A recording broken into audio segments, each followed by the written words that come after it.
बिस्मिल्लाहिर्रहमानिर्रहीम। अस्सलाम वालेकुम स्टूडेंट्स। आज हम स्टार्ट करने लगे हैं first year biology chapter number 8 जिसका नाम है फंजाई। आज हम उसका इंट्रोडक्शन स्टार्ट करेंगे। तो इंट्रोडक्शन टू फंजाई ये आज के हमारे टॉपिक का नाम है।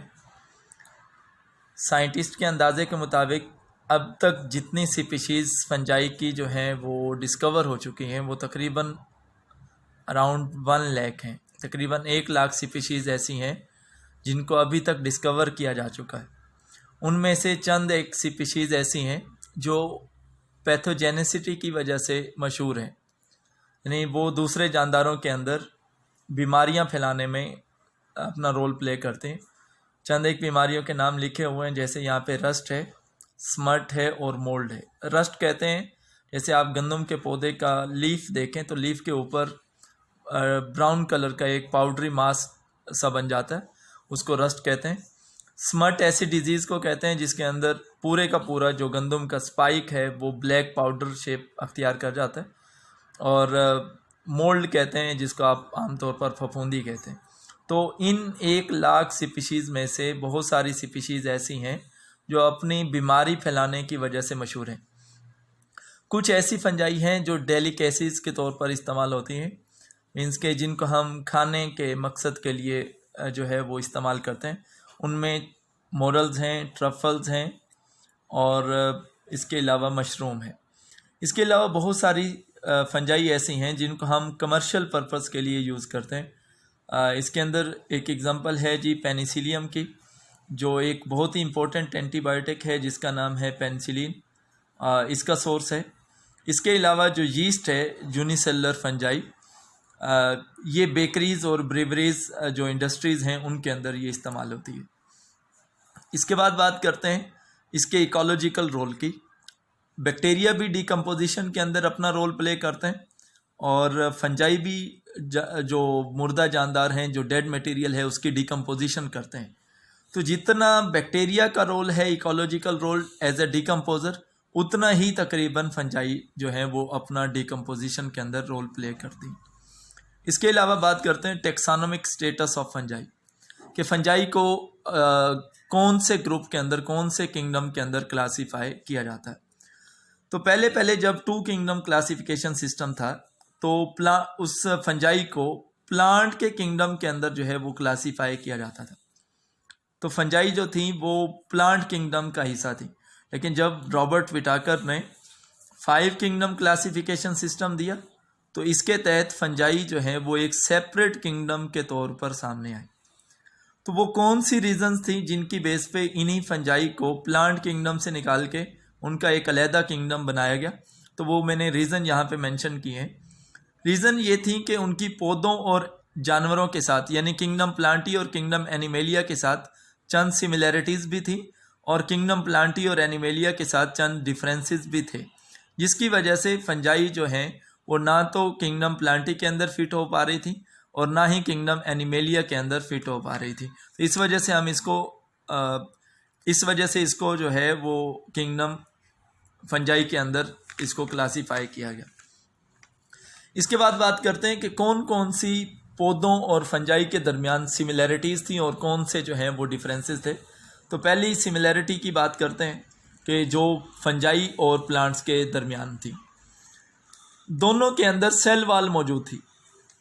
आप जानते हैं पौधों के अंदर भी पौधों के सेल्स की जो आउटर कवरिंग है वो सेल वाल होती है, और फंजाई के जो सेल हैं उनके बाहर भी एक आउटर वाल है जिसको आप सेल वाल का नाम देते हैं। दोनों के अंदर सेंट्रियोल एब्सेंट होते हैं। सेंट्रियोल मैंने आप लोगों को पहले भी बताया था 4th चैप्टर के अंदर कि न्यूक्लियस के गिर्द एक पेयर होता है सेंट्रियोल्स का, ये प्लांट के अंदर जो है ये एब्सेंट होते हैं।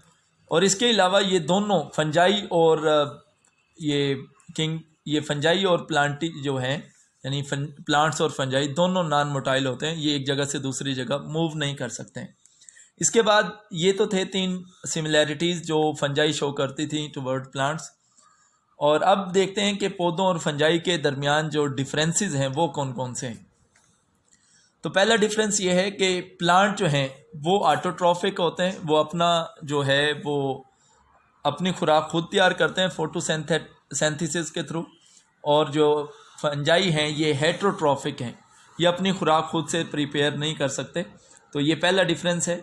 दूसरा डिफरेंस ये है कि फंजाई की जो सेल वाल है उसके अंदर काइटन होता है, और प्लांट के अंदर जो है वो उसकी सेल वाल जो है वो सेलुलोज पर मुश्तमिल होती है।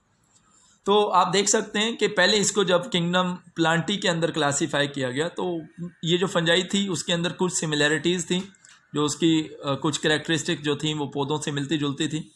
कुछ ऐसी करैक्टरिस्टिक्स थी जो पौधों से मुख्तलिफ थी, जिनकी वजह से इनको किंगडम प्लांटी के अंदर क्लासीफाई करना ये सही नहीं था। इसके बाद बात करते हैं फंजाई वर्सेस एनिमल्स। तो जैसे फंजाई की जो हैं वो कुछ खसूसियात पौधों से मिलती थी और कुछ खसूसियात मुख्तलिफ थी, इसी तरह फंजाई की कुछ खसूसियात एनिमल के साथ भी मिलती जुलती हैं और कुछ इनके दरमियान डिफरेंसेस भी मौजूद हैं।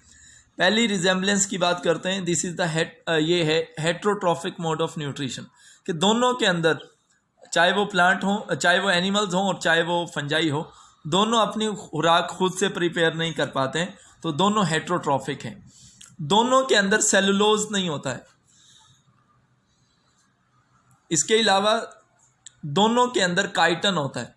आप जानते हैं फंजाई की जो सेल वाल है वो बेसिकली काइटन की बनी होती है, और कुछ ऐसे आर्थ्रोपोड्स हैं, आर्थ्रोपोड्स कहते हैं, जिनकी टांगें जो हैं वो जोरदार होती हैं।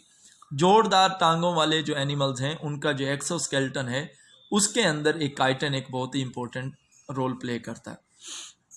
तो ये उनकी सिमिलैरिटीज़ हैं। अब बात करते हैं इनके डिफरेंसेस के हवाले से कि फंजाई और एनिमल्स के दरमियान डिफरेंस कौन कौन से थे। फंजाई के अंदर सेल वाल थी, एनिमल के अंदर मौजूद नहीं थी। इसके अलावा फंजाई जो थे वो एब्जॉर्प्टिव हेट्रोट्रॉफ थे। एब्जॉर्प्टिव हेट्रोट्रॉफ उनको कहते हैं जो अपनी जो फूड है वो डेड मटेरियल से एब्जॉर्ब करते हैं। लेकिन जो एनिमल्स हैं these are ingestive heterotroph. Ingestive उनको कहते हैं जो अपनी खुराक या तो खा के या पी के जो है वो हासिल करते हैं, फेगोसाइटोसिस के थ्रू या पाइनोसाइटोसिस के थ्रू। इसके अलावा जो फंजाई थे वो नॉन मोटाइल थे। नॉन मोटाइल का मतलब कि ये एक जगह से दूसरी जगह मूव नहीं कर पाते थे, और आप जानते हैं एनिमल्स जो हैं ये मोटाइल होते हैं। तो ये थे एनिमल्स के साथ रिजेम्बलेंस भी शो करते थे, और फंजाई जो हैं वो डिफरेंसेस भी शो करते थे, जिसकी बेस पे ना इसको किंगडम प्लांटी के अंदर क्लासीफाई किया जा सकता था और ना ही इनको किंगडम एनिमेलिया के अंदर क्लासीफाई किया जा सकता था। ये जो फंजाई जो है वो एनिमल्स के साथ ये जो सिमिलैरिटीज़ शो करती थी, इन सिमिलैरिटीज़ की बेस पे कुछ साइंटिस्ट का ये ख्याल था, कुछ जो माइकोलॉजिस्ट हैं जो फंजाई को स्टडी करते हैं, उनका ये ख्याल था कि फंजाई और एनिमल्स ये एक ही बाप की औलाद हैं, यानी एक इनके एंसेस्टर जो हैं, आबाओ अजदाद जो हैं ये कॉमन होते हैं। इसके अलावा नेक्स्ट पॉइंट की बात करते हैं कि जब फंजाई के बारे में मज़ीद स्टडी की गई तो इनका जो डीएनए की स्टडीज़ हैं वो ये शो करती हैं कि हमने पढ़ा था, आप लोगों ने पढ़ा होगा 9th क्लास के अंदर चैप्टर नंबर 5 है सेल साइकिल। उसके अंदर बताया गया है कि ये जो यूकैरियोटिक ऑर्गेनिजम्स हैं, यूकैरियोटिक सेल्स हैं, उनमें जो सेल की डिवीजन है वो दो तरह से होती है, माइटोसिस या मियोसिस के ज़रिए। अब ये फंजाई भी ये आप कह लें कि यूकैरियोटिक है, और इनके अंदर जो माइटोसिस होती है ना उसको एक स्पेसिफिक टाइप ऑफ माइटोसिस है जिसको नाम देते हैं बेटा कि न्यूक्लियर माइटोसिस। आम माइटोसिस और न्यूक्लियर माइटोसिस में डिफरेंस क्या है? आम माइटोसिस के अंदर इस तरह होता है कि जब पहले न्यूक्लियस डिवाइड होता है फिर साइटोप्लाज्म डिवाइड होता है। न्यूक्लियस की डिवीजन के दौरान जब न्यूक्लियस डिवाइड होता है तो उसमें ये स्पिंडल फाइबर बनते हैं और ये सेल की ये जो न्यूक्लियस की जो मेम्ब्रेन है ये टूट जाती है। न्यूक्लियर माइटोसिस के दौरान जो फंजाई के अंदर होती है उसमें न्यूक्लियस का जो इन्वेलप है वो नहीं ब्रेक डाउन होता, वो टूटता नहीं है। दूसरे नंबर पे माइटोटिक स्पिंडल जो हैं वो इनसाइड द न्यूक्लियस बनते हैं। ये आपको दिखाई दे रहा है कि ये जो स्पिंडल फाइबर्स हैं, ये जो मैंने ब्लू कलर के बनाए हैं, ये विद इन द न्यूक्लियस बनते हैं ना, लेकिन नॉर्मल माइटोसिस के अंदर ये जो स्पिंडल फाइबर हैं ये साइटोप्लाज्म में बनते हैं। इसके अलावा न्यूक्लियर मेम्ब्रेन जब ये सेल के अंदर ये साइटोप्लाज्म जो है वो दो गुच्छों की सूरत में अलग-अलग हो जाते हैं, कुछ ये जो क्रोमोसोम्स हैं ये एक तरफ और दूसरे क्रोमोसोम दूसरी तरफ हो जाते हैं, तो फिर ये जो सेल की मेम्ब्रेन है ये एक जगह से कंस्ट्रिक्ट होना स्टार्ट होती है कि एक आधे जो क्रोमोसोम्स हैं वो सेल न्यूक्लियस के एक तरफ और आधे क्रोमोसोम जो हैं वो न्यूक्लियस के दूसरी तरफ।